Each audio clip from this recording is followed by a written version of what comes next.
But speaking of new pistol purchases, like your friend there, we got a story out in North Carolina. You've been following this for a while now. The pistol purchase permit debate down there has heated up, and now they've actually passed the bill, right? That's right. Yeah. So they're back again with a repeal bill that they sent to Governor Roy Cooper's desk. Listeners may recall that something similar happened in 2021, but Cooper vetoed that bill. Mm-hmm. Back then, the state legislature didn't have the votes to override the veto. So that was sort of, that was the end of that. But now, after the midterms, North Carolina Republicans actually have a veto-proof majority in the Senate, and they're one vote shy in the House. But this bill actually cleared with those veto-proof votes. I believe 3 Democrats joined House Republicans in passing that bill along to Governor Cooper. So now it's sort of a little bit of a standoff to see what's going to happen next. By all counts, Cooper's probably going to veto it again. There's nothing to suggest that he suddenly supports it. And we're going to have to see if those 3 Democrats and even some of the Republicans are going to stick to their guns, so to speak, and vote to override this. Yeah. So they're certainly closer than they've ever been to repealing this Jim Crow era permit purchase law that's been criticized for disproportionate enforcement against African Americans. Basically, this was passed in the wake of race riots back in 1919. And, in an era in the South where, there was quite a lot of effort to keep Black people from owning guns, just to be straightforward. Now, this law wasn't explicitly racist like some of the predecessors, but it has been criticized for the effects that it had, that it seems officials used it to target African Americans. And still, really to this day, there's a disparity there, right? Yeah, there's a 2021 North Carolina Law Review article that actually kind of looked at some data, I believe, from Wake County, which is one of the larger counties in North Carolina. And they found that African-American applicants for these permit to purchase, when they go to their local sheriffs, are denied at something like a 3-to-1 rate from their white counterparts. Right. And obviously, that's not automatically evidence of, racial animus or something, but it is at least evidence of a disparity that exists under this law. And supporters of the repeal of this bill are pointing to this as sort of like, hey, look what, we've become more conscious of racial disparities as of late. Well, what about this particular policy that still to this day is causing some of those same disparities?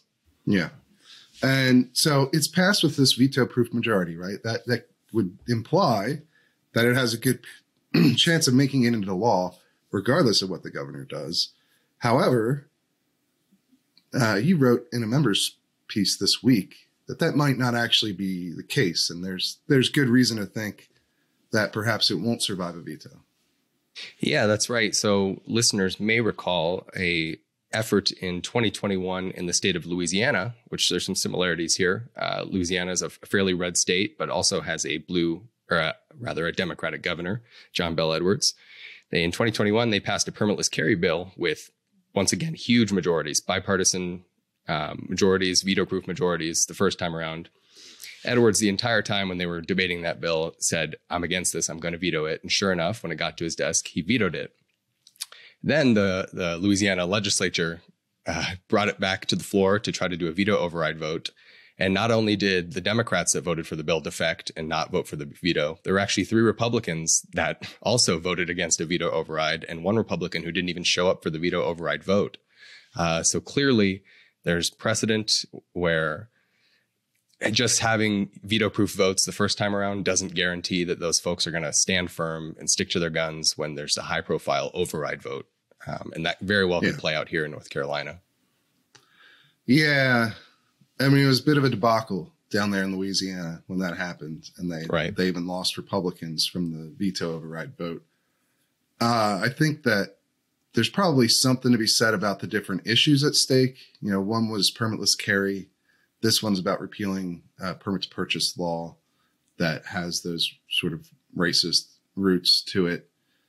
And so maybe it'll be an easier vote for some of these Democrats and the Republicans. Maybe the Republicans are a little more organized in North Carolina than they were in Louisiana during that vote. There's some good reasons to think perhaps they'll make it through, but like you said there, that's an example of why you don't want to count your chickens before they're hatched, right? Is that the saying?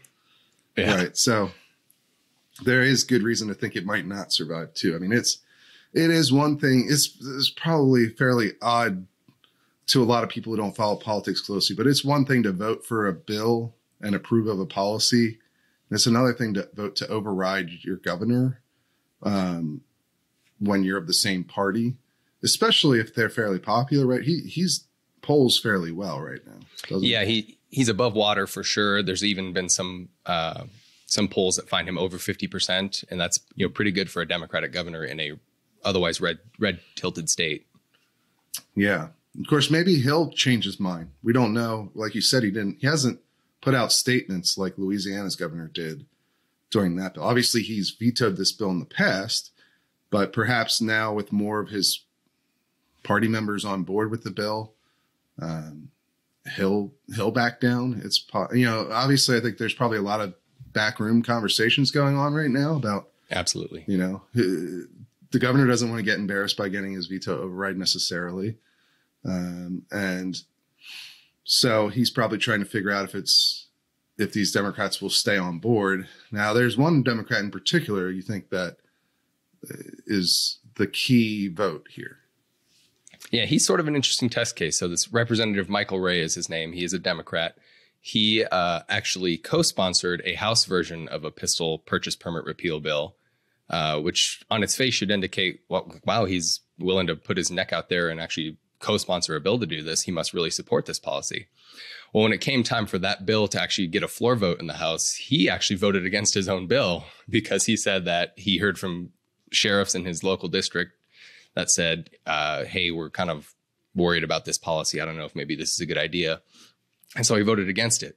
Well, then the Senate bill comes up that combines the pistol purchase permit repeal with a couple of other gun policies, like allowing licensed carry on educational grounds when there's a religious service happening, and a few other policies as well. So this omnibus gun bill goes through and Michael Ray votes for it again. So it's kind of unclear what changed between then and now. Maybe he thought that other policies being involved gave him cover to vote for it. I don't know. But you would seem like he would be the key vote to hold firm. But when he already has a track record of flip-flopping on the issue, it's kind of tough to say one way or another how he's going to react to a veto override vote. Yeah. Yeah. And I think it's important to note, too, this permit to purchase law has been abused in recent years, especially during the pandemic, by some sheriffs who have effectively stopped issuing the permits during certain periods of time during COVID. I remember there was a sheriff in North Carolina who just stopped issuing permit to purchase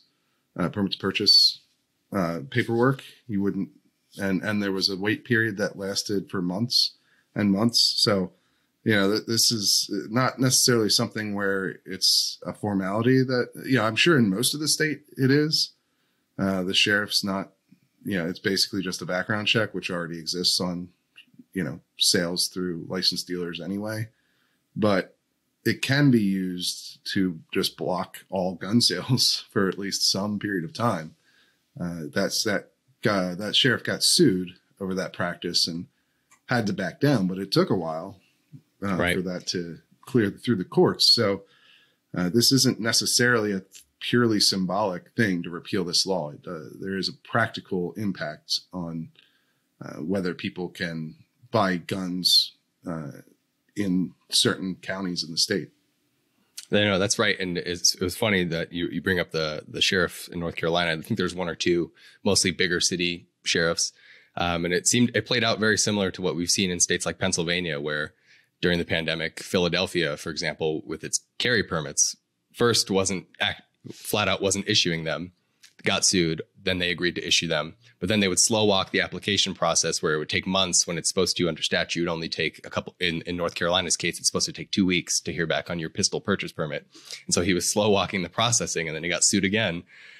So as you said, there's very, very practical reasons that opponents of the purchase law have to point to say, hey, if all this subjective if sheriffs have the ability to slow walk this process, you can flat out deny someone their right to purchase a gun under this law. So definitely some substantive stuff here.